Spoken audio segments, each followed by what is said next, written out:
or everybody out there in YouTube land that loves RC cars. This is my Hypergo little buggy, and as you can see, I've got lots of grass in it, and I'm using my compressor today to blow all this dry grass off from yesterday. So basically, get your air compressor and lightly blow. Be careful of your electrical.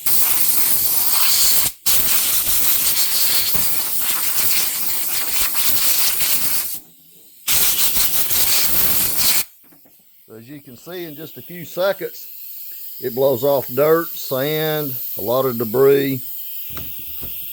I highly recommend this method.